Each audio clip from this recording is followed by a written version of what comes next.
In 1982, in places like Los Angeles, New York City, Washington, D.C., a counterculture was born. American hardcore was coming of age, and in a suburban Raleigh, North Carolina garage, Corrosion of Conformity was born. It was the end of that year that C.O.C. released their first ever recorded material on the 7-inch compilation, Why Are We Here? By the summer of 1983, the first tour had started, and they were on the road doing lots of gigs with suicidal tendencies. And it was at the end of 1983 that they released the 21-song Eye for an Eye on the No Core label through Caroline. By the summer of 1984, more touring was at hand. Corrosion of Conformity had already done the United States and Canada. Bands like Metallica, Venom, and Slayer were starting to have their impact on the punk world. And metal kids were starting to get into punk music as well.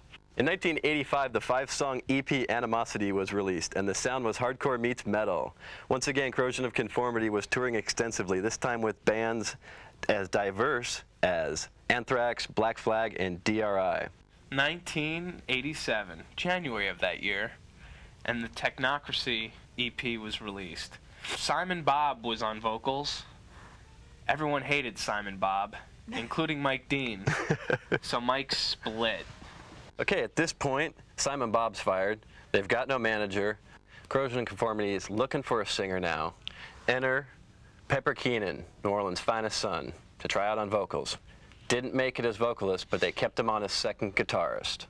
Enter Carl Agel on vocals. The band tours extensively with Soundgarden and Danzig. A&R man Jim Welch, Big Jim Welch, enters the picture, signs the band to Relativity.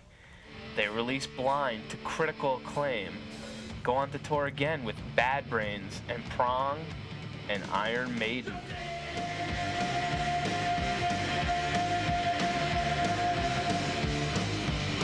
This time with the Vote with the Bullet track was released with Pepper Keenan singing on vocals. His only vocal appearance on the record, I might add. This track really helped propel Blind close to the 200,000 mark and tied in very nicely with their political activism at the time.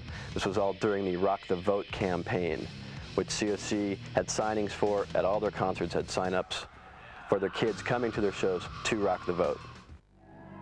This is such an important year, man. This is 1992. We've got a big decision to make right here. It's not who you're voting for, it's who you're voting against. You know what I'm trying to say? Once again, can't say it enough times. Get out there, register to vote.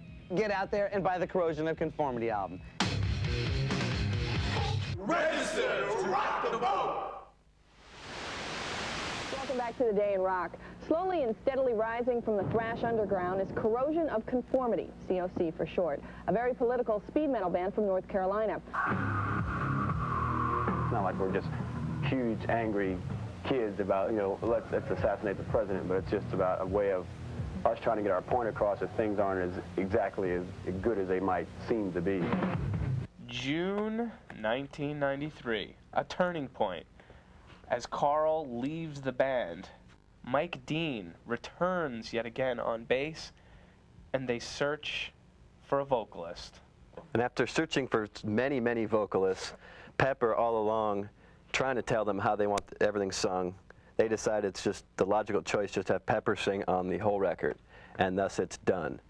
So when they go in to record the album, this time with John Custer, who also produced Blind. And Toby Wright, who mixes the record, who produced Jar of Flies and produced Slayer's Divine Intervention. Deliverance is born!